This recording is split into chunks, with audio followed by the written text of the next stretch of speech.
Hello everybody, this is William as Speedy Sep, and today I'm going to showcase how to create a halftone in Adobe Photoshop. So what exactly is a halftone? Well, a halftone is a technique that uses a tiny or large dots of colored ink to simulate a solid ink coverage. When varied in size and spacing, the dots generate a gradient-like effect. Halftones is a very popular method in the screen printing industry because you can use the gradient halftone as a solid stencil for your film, and this makes for an easier transition to silkscreen, especially if you don't own a RIP software that takes care of the dots for you. So with that being said, let's jump right to it. So the first thing you're going to need to do is get a file with a gradient. I've created this preset gradient with different blends so I can showcase how it will look when a halftone is applied. I've also inserted a picture so you can see the difference. Then you're going to convert your file into a grayscale under Image, Mode, Grayscale, then Flatten. You will then repeat the steps. Image, Mode, but this time select Bitmap. Notice that a bitmap panel opens up. You can select the output resolution, pixel per inch. I'm going to type in 300. The method of the halftone screen, then hit OK.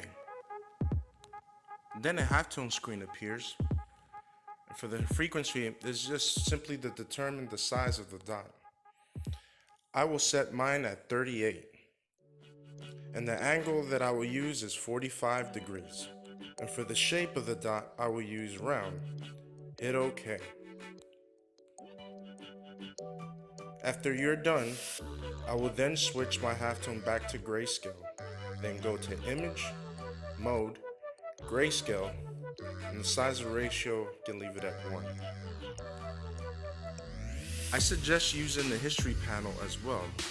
This is located in the Windows history only because you can create a snapshot to toggle between your image to see your results of before and after. So to create a snapshot, simply go to the little camera icon below the panel and name it as you please.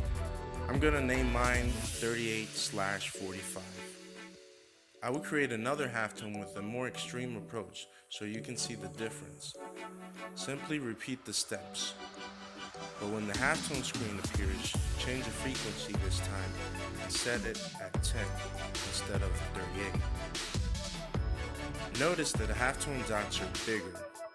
Then go to Image, Mode, Grayscale, Size Ratio, 1. Create another snapshot in your history panel and name this one 10/45. Now you're able to toggle between snapshots to see the difference in halftones. This is a good technique to use for experimenting your choice in halftone.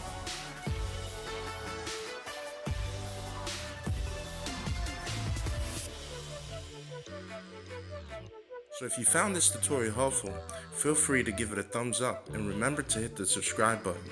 Till then, thank you for watching.